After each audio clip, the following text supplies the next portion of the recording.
seem to make sense. Very important to teach men, and obviously women too. I'm not saying that women don't, but like as a woman, I do feel like we feel that men typically cheat more because men are physical and they're willing to like throw it all away for a night with this one girl, you know, like, and then they'll be like, it didn't mean anything. Like you said, most of the time women, when they cheat, I'm not saying it makes it right or better, but they're like now fully invested in this other person most of the time. Like they're really not going to go for a one night stand normally to throw away their relationship, because women do typically want a relationship with a man, whereas men typically want something for the night or just physical. Well, they did some studies too, and they, you know, there's a famous set of studies where they tested the responses, right? And what they found was that women typically were more upset because they surveyed to say, okay, under this circumstance, you know,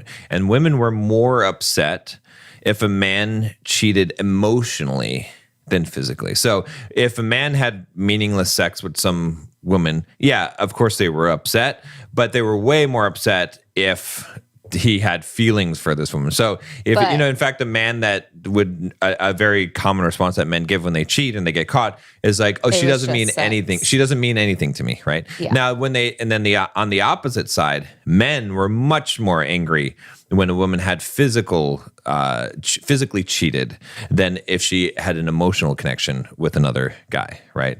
So that there is a bit of an element to that, which just goes to what we are saying, is that that's why you see that kind of behavior. More normalized, right? Like I think women have been sort of brainwashed in a way.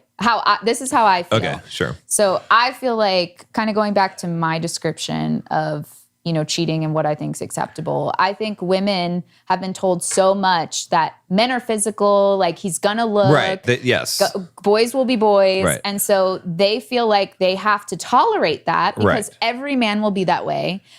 And that's what they're told. That's what they're told, and exactly. So, you know, that's why, oh, well, if he had sex, like, you know, he just needed a hole for the night. Like, that sounds so horrible. But like, you know, like, that's why he can be like, it was just sex. It didn't mean anything. And that's why women believe it, I think sometimes, is because they're taught like, well, guys are going to look and they're going to, you know, they're visual creatures. They're going to be like staring at other women all the time. Like that's just what's going to happen. And so women feel like, okay, well, I can't have unrealistic expectations, but I think they should go back to being like, no, this is not okay. Like he's obviously not invested fully. Right. And if you're in a committed relationship and someone's not fully invested, they're like 1 foot in, 1 foot out. They're literally like standing on the doorway of a relationship and being single. And like you said, just waiting for the people he's flirting with to give him the go ahead, and then he'll go. And then he'll hope that you will take him back because it was just sex. But, you know, it's complicated too, because I feel like people are also like, once a cheater, always a cheater. And like, I even felt like that. And like, you know, when I found out you cheated, it was like the biggest thing to me, because I was like, I had been cheated on and I was like, I'm never doing this again. Like, you know, and I did believe, you know, once a cheater, always a cheater. I'm like, okay, well, you know, they do maybe get addicted to this behavior. Well, and like, I think that's generally true. I think once a cheater, always a cheater is generally true. I think that is a rule that you should normally have, because I think that once you've crossed a line, it's easier to cross that line again. Now, obviously, I believe that I'm an exception in that case, but I do think that it is smart to think in terms of those things, because I think that does make sense. Now, again, like I said, I can say that my circumstance was a very extenuating circumstance in my case because of the history and all the things that had gone on, which we can't discuss all. We don't have time in this full podcast, but yet to say that that was never something, I never wanted to be that guy. I always wanted what we have. Right. And I had sought that out for so many years in my relationship and worked through so much stuff and just kept on giving chances and chances and chances. And by the time that I gotten so worn out, I just didn't feel like anything meant anything in life. I was just like, I'm, whatever, I'm getting older. I'm just going to just live my life and accept whatever consequences come and just do whatever the hell that I want to do. Like people would say that it was a midlife crisis. And I mean, maybe. I mean, it fits all the things for a midlife crisis, Well, I think it's hard to say that without like everybody knowing the full extent because you did go through a lot of things. And I think you are right. I think you have to look at a person's character. Right.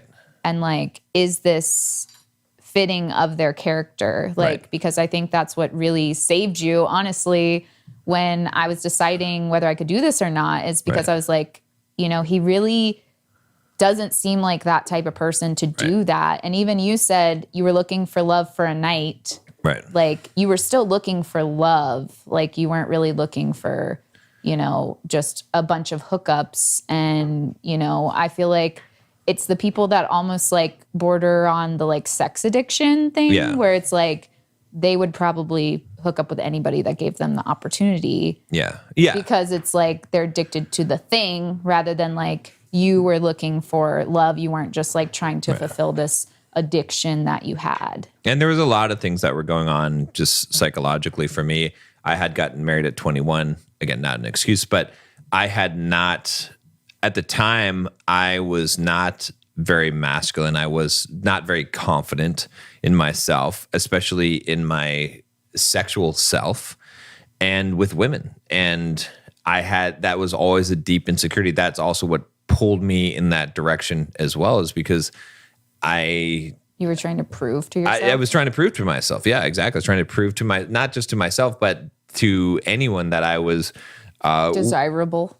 Right. Or worthy, good enough or worthy of being loved. That's what a lot of people are trying. And because of the relationship that I was in where I didn't feel like that, it was like a desperate need for me. And that's the other thing about it is that when I met you, I had felt like I have already now, there's nothing left to prove. In fact, when I met you, I was like, oh shoot, this is, I could have had a girl like this, right? This is what I should have had. I didn't think that was possible, but yeah. So it was, there was a lot of things that was going on. Again, not justifying any of the thing. It was still horribly bad what I did, right? I mean, I made bad choices, obviously.